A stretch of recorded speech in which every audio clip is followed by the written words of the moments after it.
Good evening, everyone. Welcome to the channel. Before I begin, here are my disclaimers. Today I am going to give you an update about Netgear Inc. Annual Report. Netgear Inc. offers a wide range of connectivity solutions to various markets around the world. The company operates under two main segments, Connected Home and Netgear for Business. The Connected Home segment provides essential home networking products such as Wi-Fi routers, home Wi-Fi mesh systems, broadband modems, and Wi-Fi gateways. Additionally, it offers value-added services including security and privacy features, technical support, and parental controls to enhance the user experience. In contrast, the Netgear for Business segment caters to commercial customers with more advanced solutions such as Pro AV equipment, enterprise-grade routers, access points, and switches. The company also provides cloud-based management software, cybersecurity solutions, and networking tools specifically designed for managed service providers. Netgear markets its products through various channels including wholesale distributors, online retailers, direct market resellers, value-added resellers, and broadband service providers. This extensive distribution network enables the company to reach a broad customer base across different regions. Unfortunately, I do not have access to the text you provided. However, I can still provide a general overview essay on what might cause a stock price to drop.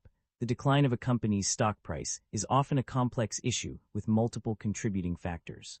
One possible reason for a decrease in stock value is poor financial performance, such as declining revenue or increased debt. This can be due to various reasons, including ineffective management strategies, failure to adapt to market trends, or competition from other companies. Another factor that may contribute to a drop in stock price is negative news and publicity surrounding the company.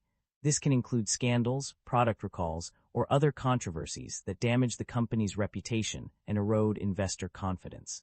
Additionally, changes in industry trends or regulatory requirements can also impact a company's performance and lead to a decline in its stock value.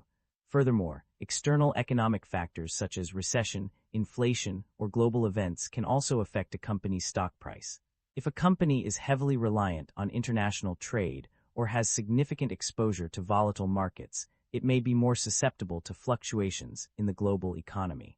In conclusion, the decline of a company's stock price is often the result of a combination of internal and external factors. Understanding these underlying causes can provide valuable insights for investors and help them make informed decisions about their investments. Netgear Inc. market capitalization of $1 billion is materially smaller than most of its industry peers of roughly $20 billion. Netgear Inc. trades at a lower price-to-book ratio of 1.24 times relative within the industry. While the stock does not screen as absolutely cheap, mixed valuation signals relative to industry peers prevent a definitive conclusion.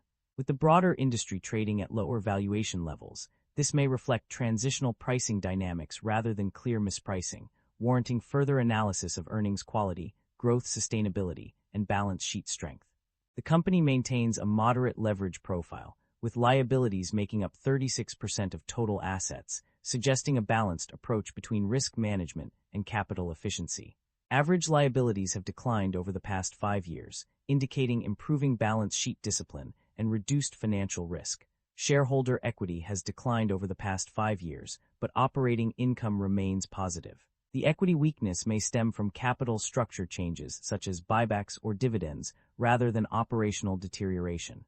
The company has consistently reduced its share count, reflecting a shareholder-friendly approach to capital allocation. The income statement shows that the company revenue have been declining annually and operating income have not been increasing. This shows that the business is under pressure with rising cost and its management is unable to expand the business.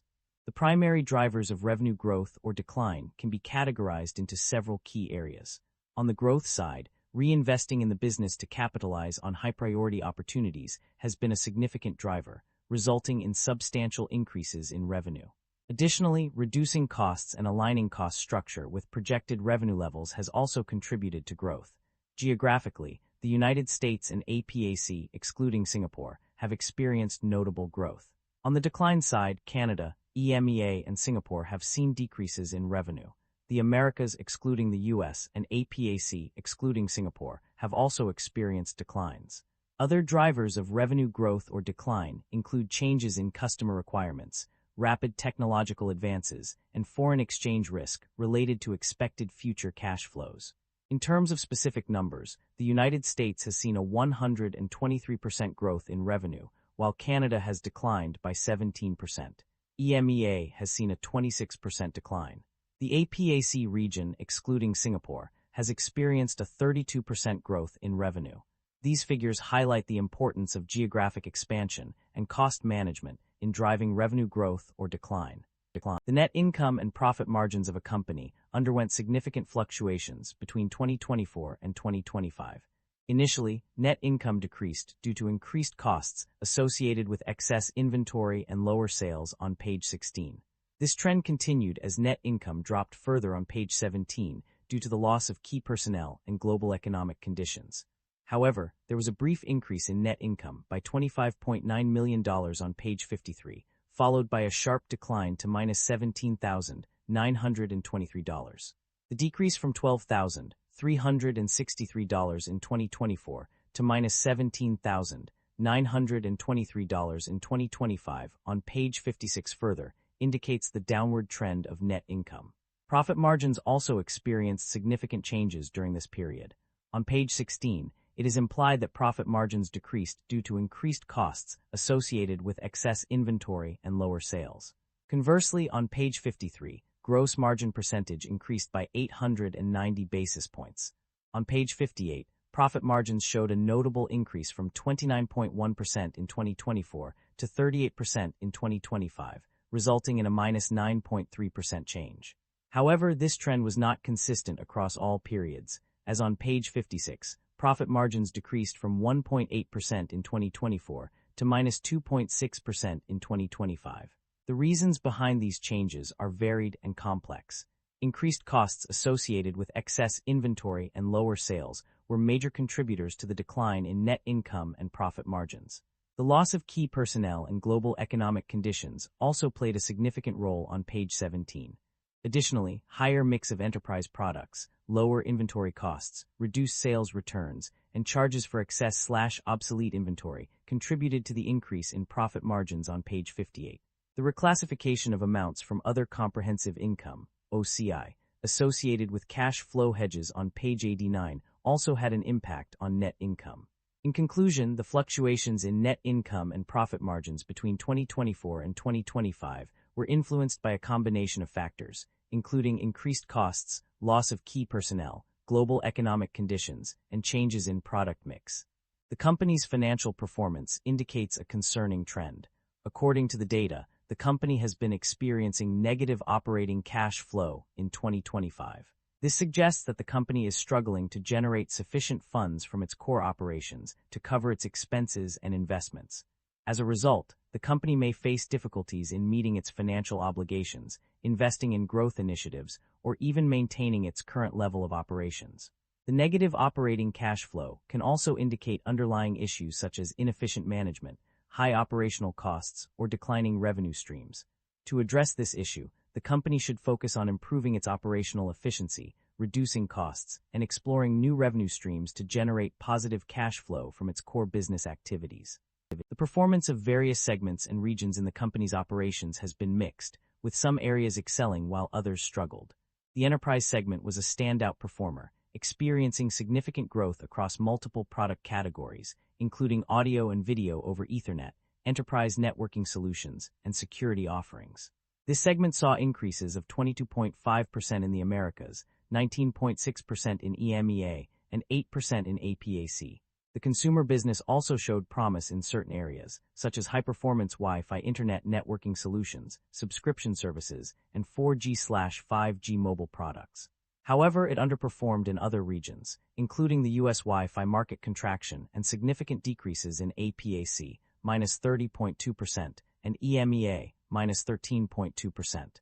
In terms of regional performance, the Americas and EMEA regions saw growth, with increases of 4.4% and 9.7%, respectively. In contrast, APAC experienced a decline of -7.1%. The United States segment also underperformed, with long-lived assets decreasing by $28 million. Overall, while some segments and regions showed strong performance, others struggled to keep pace. The company will need to address these challenges in order to achieve its goals and continue growing in the future. The management is optimistic about the company's outlook, citing significant investments in cloud-based solutions as a key driver of revenue growth. The acquisition of Netgear Inc., a cybersecurity company, is expected to contribute to this growth. Additionally, the enterprise segment saw strong demand for its Pro AV product line, driving double-digit end-market sales expansion. The management aims to improve profitability by reducing costs and reinvesting in business opportunities.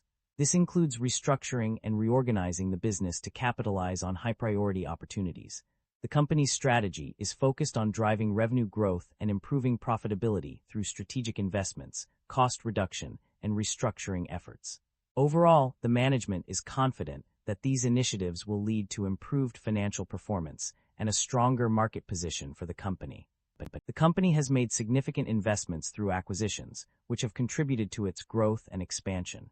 Two notable acquisitions include the purchase of Netgear, as mentioned on page 64, and a perpetual soft license related to non-current deferred consideration, detailed on page 88.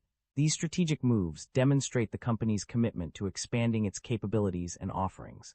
The absence of divestitures in the extracted summaries suggests that the company has chosen not to sell off any assets or businesses during this period. This decision may indicate a focus on internal growth and development rather than external restructuring. The company's financial activities have been scrutinized through various reports. One notable aspect is its dividend policy. Contrary to what some investors might expect, the company has not paid dividends to its shareholders. This decision suggests that the management prioritizes reinvesting profits within the business over distributing them to investors. On the other hand, the company has actively engaged in share buybacks. This strategy allows it to reduce the number of outstanding shares on the market, thereby increasing earnings per share and potentially boosting stock prices. The company's commitment to buying back shares indicates a focus on enhancing shareholder value through strategic capital allocation. Concerns about inventory buildup and supply chain disruption are prevalent in several areas. Inventory buildup is a major concern due to excess inventory costs, difficulty in managing inventory, limited or sole sources for key components, and shortages or delays in the supply of key product components. The company's inability to accurately predict customer demand has also led to potential excess inventory. Furthermore, exchange rate fluctuations, inflation, tariffs, and trade tensions have made it challenging to manage inventory levels. Managing irregular purchasing requirements of service provider customers is another challenge faced by the company. Component supply constraints, unfavorable or compressed level of inventory in turns, increased inventory exposure due to inaccurate demand forecasting, and potential for temporary disruptions in product sales and revenue are also concerns. Supply chain disruption is another significant concern, with potential for supply chain disruptions if key component sources fail to satisfy supply requirements. Manufacturing disruptions due to natural disasters, health epidemics, or political/social/economic instability are also a risk. Component shortages themselves, uncertainty regarding memory semiconductors and related components, and limited control over quality, reliability, and delivery schedules of finished products from third-party manufacturers are other concerns. The company's reliance on wholesale distributors for fulfilling orders may indicate potential issues with inventory management if these distributors experience disruptions.